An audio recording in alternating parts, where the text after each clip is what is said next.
저는 바닷가 근처에서 작은 횟집을 하는 사람입니다.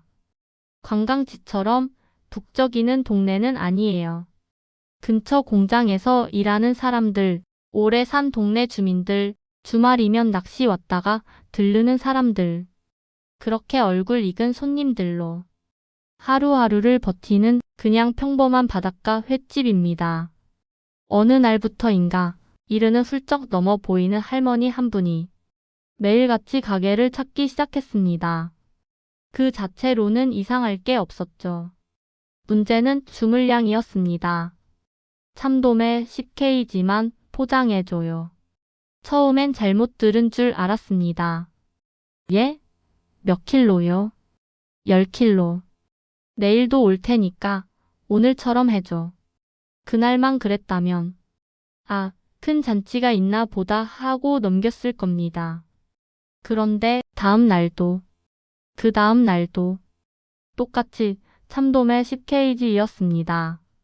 처음엔 신기했고 점점 걱정이 되기 시작했습니다. 장난인가? 재판매를 하는 건가? 어디 안 좋은 데 쓰이는 건 아닐까? 별별 생각이 다 들었습니다. 그리고 결국 저는 경찰까지 부르게 됩니다. 오늘은 그 참돔 할머니 이야기 천천히 들려드리겠습니다. 1부. 작은 횟집과 이상한 손님. 제 횟집은 크지 않습니다.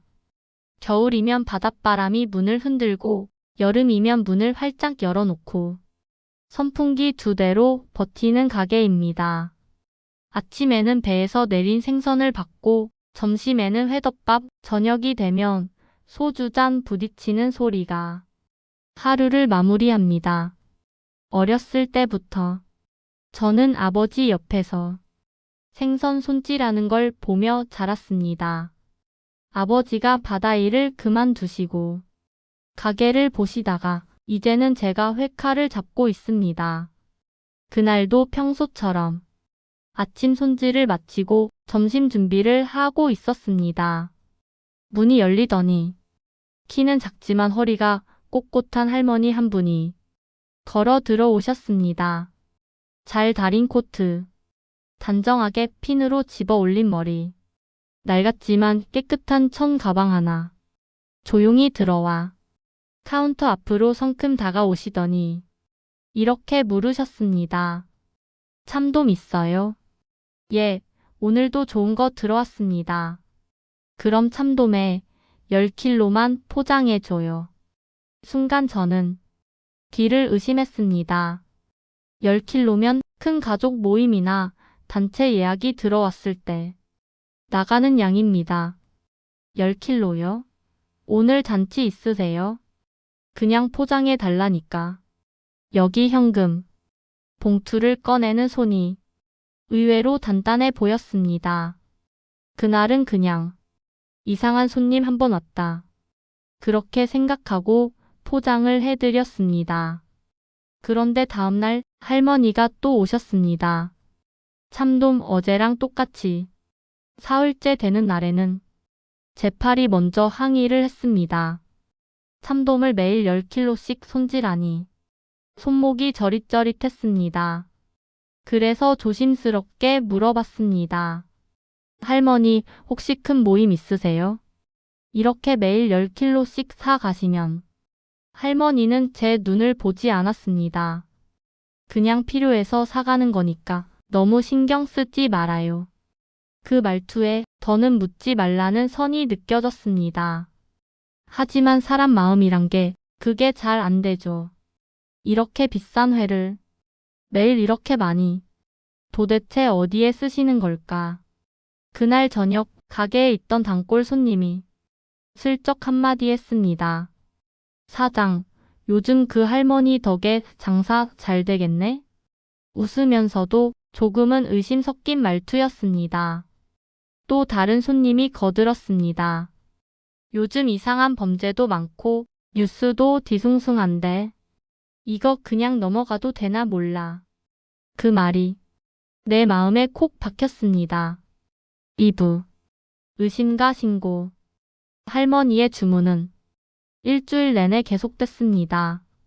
하루도 빠지지 않고 비가 오나 바람이 불어나 같은 시간, 같은 말. 참돔의 10킬로만. 처음에는 신기했습니다. 그러다 궁금해졌고 나중에는 불안해졌습니다. 참돔이 매일 그렇게 빠져나가니 일반 손님 예약에 차질이 생기기 시작했습니다. 사장님, 주말에 참돔 코스로 예약하려 했는데 요즘 참돔이 빨리 떨어진다면서요? 손님들에게는 요즘 물건이 좀 달라서요. 대충 둘러댔지만 속으로는 이게 맞나? 계속 걸렸습니다. 그 무렵 동네 지구대에 있는 경찰관 한 분이 회 한 접시를 먹으러 왔습니다. 단골이기도 했고 말이 잘 통하는 사람이었습니다. 술 한 잔을 따라 드리다가 그만 속에 있던 이야기를 꺼내고 말았습니다. 사실은요, 요즘 좀 이상한 손님이 계셔서요. 참돔 식케이지. 매일 현금. 행선지 모름. 제가 아는 그대로 말씀드렸습니다. 경찰관은 처음엔 웃다가 점점 표정이 진지해졌습니다. 재판매면 단속 문제일 수도 있고 누가 어르신을 시켜서 이상한 데 갖다 주게 만드는 거면 그것도 문제죠. 제가 너무 예민한 건가 싶기도 해서요. 그는 잠시 생각하더니 이렇게 말했습니다. 사장님이 신고하는 게 꼭 나쁜 일은 아니에요. 혹시라도 어르신이 이용당하는 거면 그걸 막아드리는 거니까요. 그 말이 애매하게 흔들리던 마음을 조금 밀어버렸습니다. 그날 밤 전화를 들었다 놨다 하다가 결국 신고를 했습니다. 연세 지긋한 할머니가 매일 참돔회를 10kg씩 사 가시는데요. 전화를 끊고 나니 속이 후련하지는 않았습니다. 내가 괜한 짓을 한 걸까? 그래도 혹시 잘못된 일이면 지금 막는 게 맞는 걸까? 잠이 잘 오지 않는 밤이었습니다. 며칠 뒤 그 경찰관이 다시 가게로 왔습니다. 사장님, 그 할머니 오늘도 오시겠죠? 예, 아마도요. 그날도 할머니는 평소와 같은 시간에 문을 열고 들어오셨습니다. 조용히 카운터 앞으로 와서 입을 열었습니다. 참돔회. 그 순간 경찰관이 다가가 인사를 했습니다. 어머님 안녕하세요. 지구대입니다. 잠깐만 말씀 여쭐 게 있어서요. 할머니의 표정이 굳어졌습니다. 내가 뭘 잘못했나? 그 한마디에 제 가슴까지 쿵 내려앉았습니다. 3부. 참돔 뒤에 숨은 바다와 약속. 경찰관은 할머니를 다그치지 않았습니다. 아니에요, 어머님. 잘못이 아니라 요즘 어르신들 이용하는 사람들이 많아서요. 혹시 어디에 갖다 주시는 건지, 누가 시키는 건 아닌지 그것만 확인하려고 합니다. 할머니는 입술을 꼭 다물고 계셨습니다. 잠시 뒤에야 조용히 묻듯 말했습니다.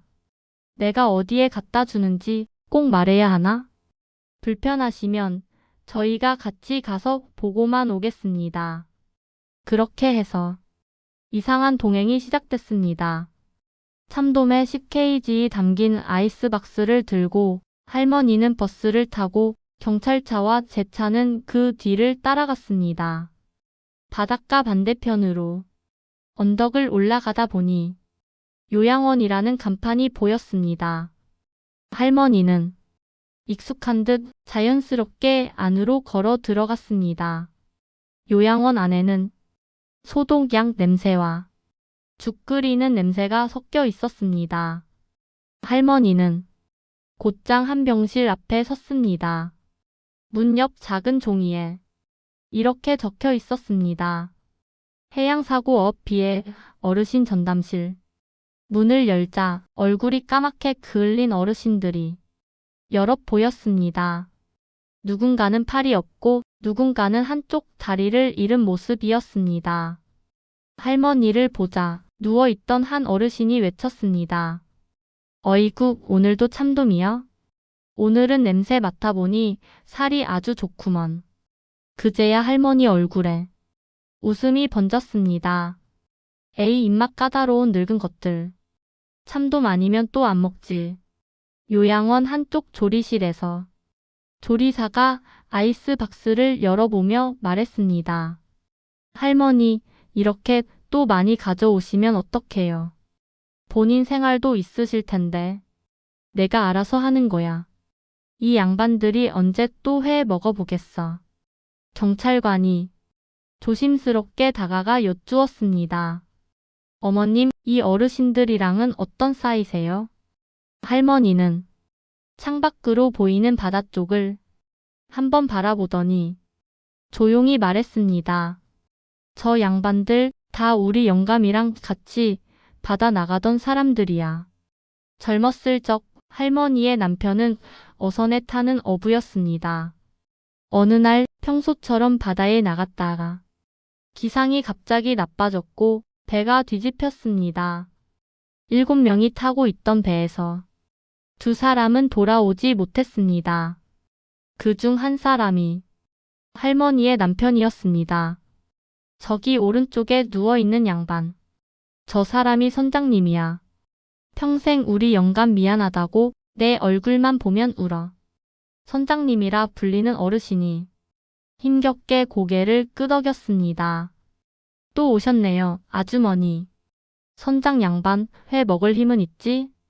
할머니는 일부러 더 화나게 말했습니다. 옛날에 우리 영감이 그랬어. 나중에 우리 다 늙으면 바다 안 나가고도 참돔회 배 터지게 먹어보자고. 그래서 말이야. 이 양반들이 살아있는 동안에는 그 말 한 번은 지켜줘야겠다 싶었지. 그 말을 듣는 순간 제 가슴이 쿵 내려앉았습니다. 조리실 쪽에서 직원이 조용히 말했습니다. 사실 저 할머니가요. 집 팔고 남은 돈이랑 평생 모은 적금 조금씩 깨서 회값을 내고 계세요.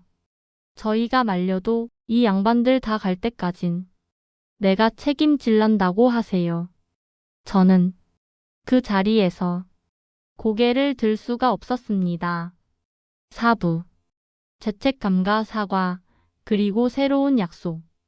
요양원을 나오는 길. 발걸음이 무거웠습니다. 먼저 입을 연 건 할머니였습니다. 나 잡혀가는 거냐? 경찰관이 손사래를 쳤습니다. 아니에요, 어머님. 잘못하신 거 하나도 없습니다. 오히려 저희가 죄송합니다. 저도 그제야 입을 열었습니다. 할머니 죄송합니다. 제가 신고했습니다. 할머니를 나쁘게 보려던 건 아니었는데 혹시라도 이상한 데 쓰이는 건 아닐까. 그게 걱정돼서 말을 하면서도 목소리가 자꾸 떨렸습니다. 할머니는 잠시 제 얼굴을 바라보셨습니다. 그럴 수도 있지. 요즘 세상에 젊은 사람이 노인 하나 수상하게 보이면 신고도 해야지. 나는 안 서운해. 그러고는 조용히 한마디를 더 하셨습니다. 대신 이제는 알았으니 됐다. 내가 왜 이 참돔을 들고 다니는지. 그 말에 눈물이 핑 돌았습니다. 그래도 할머니, 그거 하나는 알아주셨으면 좋겠습니다.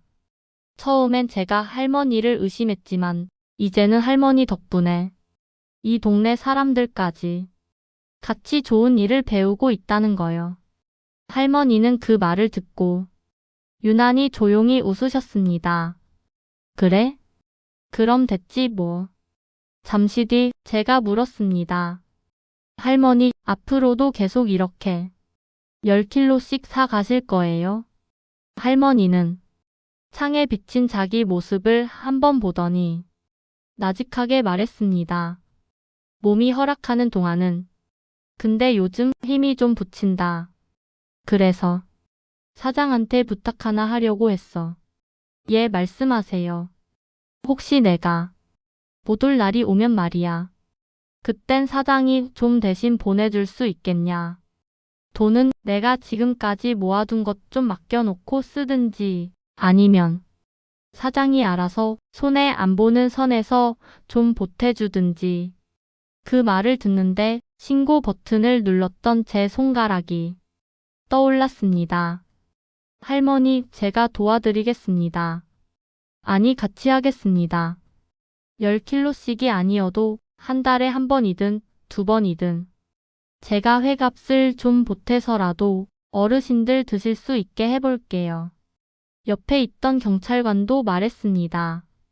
저희도 복지 쪽이랑 이야기해 볼게요. 해양사고 어르신들 지원 사업이 있으니까 식사 지원까지 이어갈 수 있는지 보겠습니다. 그날 밤 가게 셔터를 내리면서 저는 스스로에게 물었습니다. 나는 그동안 손님을 그냥 손님으로만 봤지 그 사람의 세월과 사연을 보려고 했던 적이 있었나.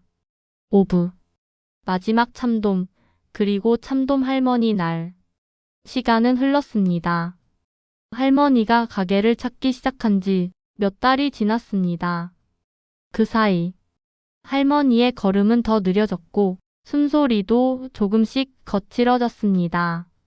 그래도 가능한 날에는 직접 오려고 하셨습니다. 내가 살아있는 동안만이라도 내 손으로 사가고 싶어. 그 후로는 10kg씩이 아니라 조금씩 양을 줄였습니다. 동네 사람들도 하나둘 마음을 보탰습니다. 사장, 오늘 회값은 내가 반 낼게. 참돔 할머니 덕 많이 봤잖아. 우리 가게에서도 김이랑 미역 좀 보내요. 같이 싸주세요. 그렇게 한 달에 한 번 요양원에 회가 들어가는 날을 두고 사람들은 말했습니다. 오늘 참돔 할머니 날이네. 어느 날 할머니가 평소보다 더 야윈 모습으로 가게에 들어오셨습니다. 할머니, 많이 힘드신 것 같은데 괜찮으세요? 이제 내 몸도 바다로 돌아갈 준비를 하나 보지. 할머니는 힘겹게 웃으며 말씀하셨습니다. 오늘은 참돔 예전처럼 많이 말고 한 5kg만 하자. 왜요?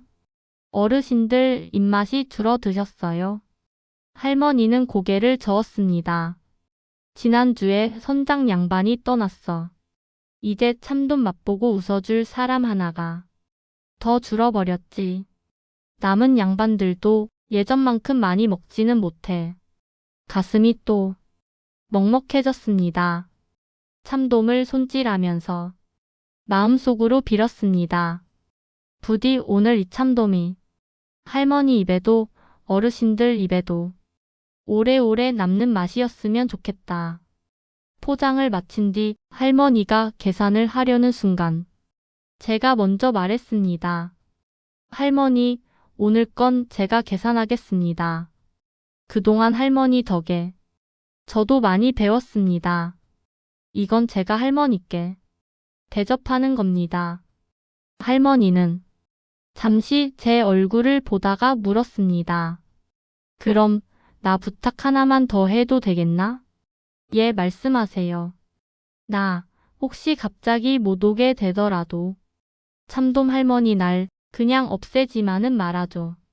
형편이 허락하는 만큼만이라도 저 양반들 입에 가끔 바다맛 좀 넣어줘. 그리고 그때는 내 이름 말하지 말고 그냥 어디선가 누가 보내준 회다고만 해. 다들 할머니 덕분인 거 아시는데요. 할머니는 고개를 저었습니다. 바다는 누구 한 사람 이름으로 남는 게 아니야. 그냥 바다 냄새 나는 날이 가끔 있으면 되는 거지. 그 말이 가슴 깊이 박혔습니다. 그로부터 며칠 뒤 요양원에서 전화가 왔습니다. 할머니가 밤새 조용히 숨을 거두셨다는 소식이었습니다. 장례식장 한쪽에는 젊은 시절의 할머니와 남편 그리고 동료 어부들이 함께 웃고 있는 사진이 걸려 있었습니다. 사진 속 할머니는 제가 가게에서 보던 모습 그대로였습니다. 꼿꼿한 허리, 단정한 머리, 눈가에 흐르는 바다 냄새 같은 미소. 그날 이후로도 저는 가능한 한 달에 한 번 요양원에 회를 보내고 있습니다. 항상 참돔만 보내지는 못합니다. 광어나 우럭으로 대신 갈 때도 있습니다. 그래도 그날만큼은 속으로 이렇게 부릅니다. 오늘은 참돔 할머니 날이다. 칼 끝에 닿는 생선살의 감촉이 예전과는 조금 다르게 느껴집니다. 누군가의 추억과 약속을 조금이나마 이어가고 있다는 생각. 요양원에 회를 갖다 드리면 어르신들이 웃으며 말씀하십니다. 또 왔네. 참돔 할머니가 보낸 거지? 오늘은 누가 보냈는지 몰라도 바다 맛은 그대로구먼. 저는 그럴 때마다 조용히 웃으며 대답합니다. 네, 맞아요. 바다에서 온 선물입니다. 에필로그. 여러분, 이야기를 끝까지 들어주셔서 감사합니다. 살다 보면 도무지 이해되지 않는 사람을 만날 때가 있습니다. 괜히 수상해 보이는 행동, 상식으로는 잘 이해가 안 되는 선택. 요즘처럼 사건, 사고가 많은 세상에서는 어느 정도의 의심과 조심이 필요하기도 합니다. 그렇지만 한 가지 질문만은 마음 한켠에 남겨두면 좋겠습니다. 혹시 내가 모르는 사연이 저 사람 뒤에 숨어 있는 건 아닐까? 겉으로 보이는 모습만으로 그 사람 인생을 다 판단하기에는 우리 모두의 세월이 너무 길고 복잡하지 않나 싶습니다. 참돔 할머니를 처음 봤을 때 저는 그저 이상한 손님이라고만 생각했습니다. 하지만 알고 보니 그분은 바다에서 함께 웃고 울던 사람들과의 마지막 약속을 지키느라 자기 노후까지 조금씩 덜어내고 있던 분이었습니다. 혹시 여러분 주변에도 이해되지 않는 행동을 하는 누군가가 계신가요? 오늘 이야기가 끝난 뒤 그 사람을 떠올리며 속으로라도 한번 다정하게 물어보면 어떨까요? 어르신, 그거 어떤 사연이 있어서 그러세요? 그 한마디가 누군가에게는 큰 위로가 되고 내 마음도 조금은 부드러워지게 만들지 않을까 싶습니다. 각자의 자리에서 작은 참돔 할머니 날을 한 번쯤 만들어 보실 수 있기를 바라면서 오늘 이야기는 여기서 마무리하겠습니다.